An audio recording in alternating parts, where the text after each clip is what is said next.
This season features new twists on traditional techniques.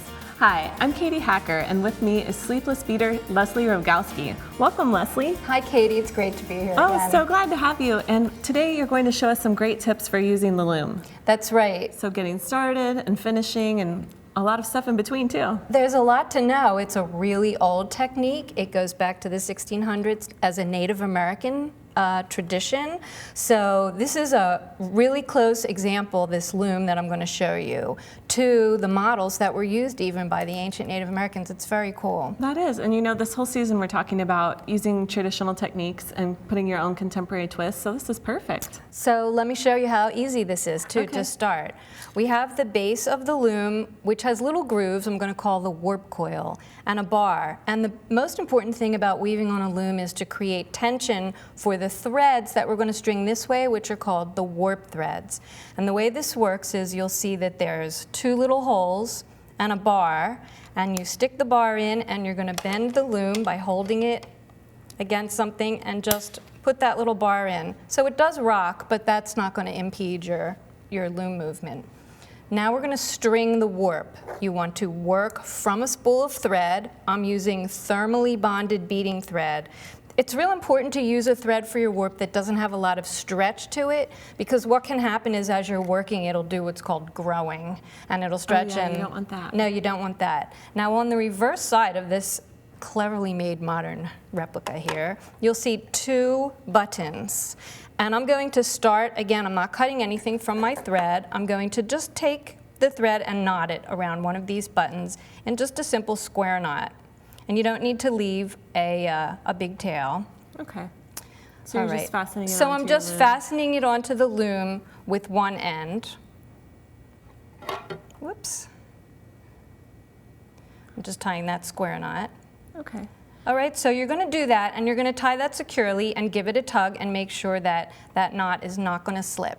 Then you're going to turn the loom over, and now, depending on the width of the cuff, you're going to pull with a nice tension, kind of keep it snug in your fingers, put it in one of those grooves, and bring it straight down. I'm not OCD enough to count over, but those of you that are, I have no judgment there.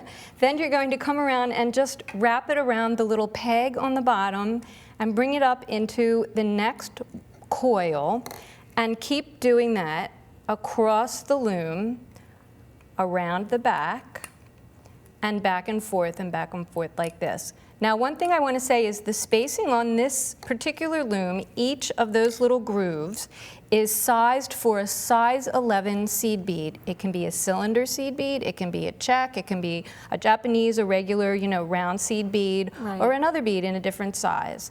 You always want to string one more warp thread than a number of beads, because the beads are going to fit in between those warp threads. So I'm going to finish up here, and I'm just going to do a very short little warp. I have 4 threads. I'm just going to do 3 beads. And I'm just going to take this now and wrap it a couple times around the peg, take my scissors, snip it off, leaving me enough to tie a knot on that little tail from the beginning. Okay, so let's do that. And you want to pull that really, really tight. But that's not the whole secret to this great tension. So now we have that, and it's still pretty tight, but what we're going to do is remove the bar, and the loom, which is bowed, is going to open up just enough. It's going to give you the perfect tension. I hold it against myself because I'm going to need to bend it in just a little bit and wiggle that bar out. And now we have this set up. So your warp threads are really tight. So they're really tight. You can't play a tune on it, but there you go, right? And that's just totally the most critical. So now let's get started in showing just to weave a little row. Remember I said 4 warp threads, so 3 beads. To start, it doesn't matter whether you start here and weave this way away from you, or start up here and weave this way, whatever is comfortable for you. And depending on whether you're right-handed or left-handed, you're going to start at a different place. My dominant hand is right, so I'm going to make a knot, a little half hitch around the edge thread on the left. I'm going to really work from right to left and left to right in a certain way that's going to be different if somebody is a lefty. I'm tying just a little half hitch. Now I'm going to bring my working thread and needle under the warp thread. And this is important too. You want to make sure that you start under the warp thread, and we're going to string 3 beads.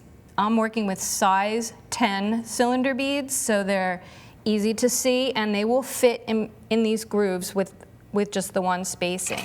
Now I have the beads underneath. I'm going to pop them up with my finger in between the warp threads there. Now I'm going to pushing up, I'm actually holding the warp thread with my thumb and pushing up with my other finger. I'm going to pass my needle back through those beads so the thread is sandwiching the beads on the warp thread. Yeah, you know, you're really creating a piece of beaded fabric here. That's exactly it. It is a piece of beaded fabric. And you'll notice, speaking of fabric, that you're not going in and out. So you're going to just go past through like this, and it's there. Bring your warp thread, working thread under, pick up the next row, go through. That's all there is to weaving on a loom. It's so simple, and it's meditative too, going back and forth. Very much. Very calming. Yep. Okay, so when we're ready to take this off, once we've woven our piece, what do we do next? Okay, one of the most traditional, I'm going to bring this out of the way. Sure, I'll move it over here. Okay. Here I have a piece that's strung. We're going to cut it from the loom, and the traditional way is to take each of these warp threads, string them one by one on a needle, and weave them back into the piece. So I'm going to cut this from the loom and thread one thread and show you how you do that. Okay. I'm going to turn my loom over. Now here's a word of warning, because there's tension on this. When you cut those threads, this thing is going to just pop open. Right. It won't hurt you or anything like that. But it is a little shocking. It is a little shocking. So you can actually, again, hold it against yourself just to help control that. And I'm just taking a nice snip or shears and cutting the threads close to that little button. And the other side will just cut off to make things easy here. And you're going to have to cut those loops because, remember, each of these ends is going to be threaded on a needle, so you can't have any loops. Remember, we looped around the pegs on the other side. All right, so I'm going to cut them to a reasonable length, still allowing myself enough ease to thread it on a needle and weave it into my piece. So I'm just going to snip these off. There we go.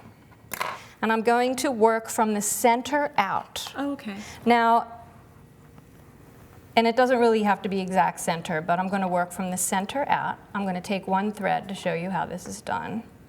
I'm going to thread it on my needle.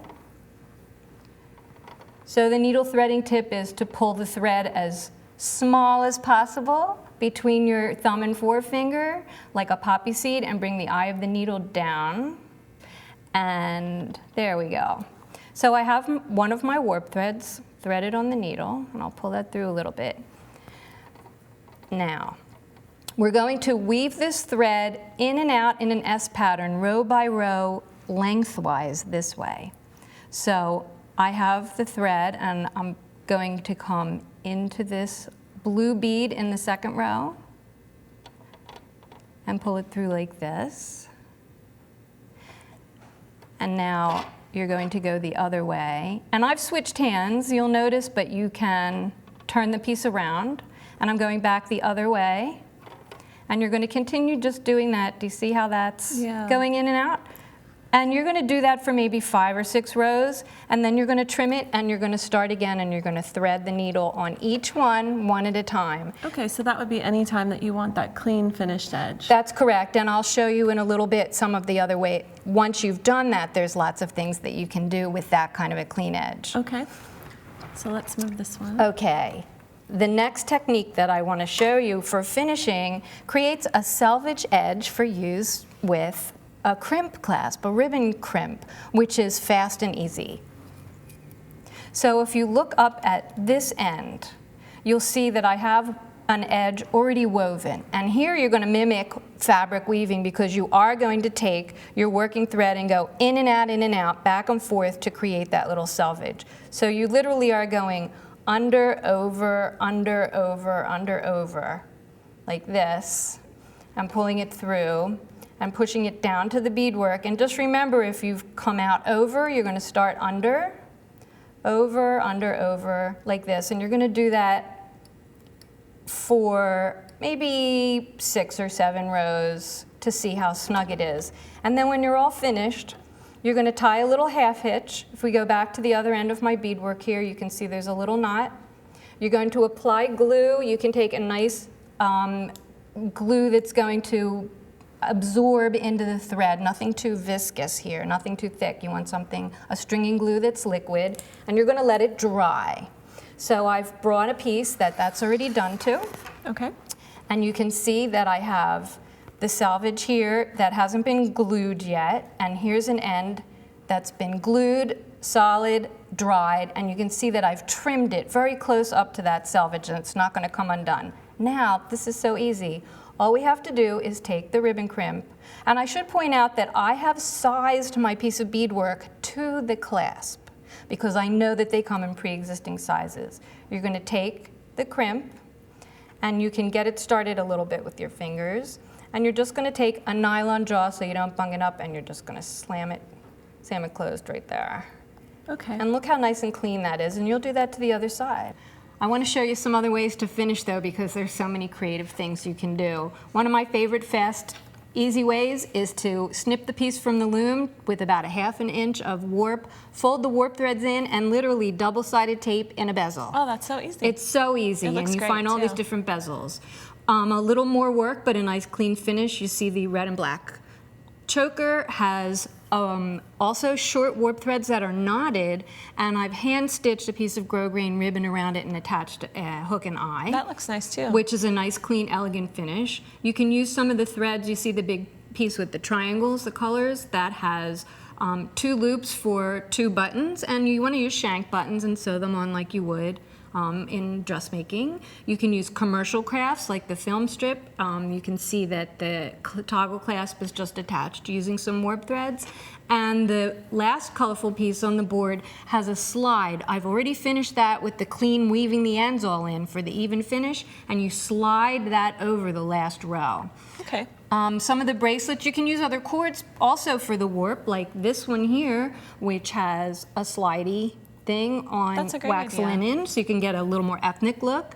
You have snaps you can use, and you can attach a focal. If you look at this roller here, you can see I have a button on top. It just snaps closed.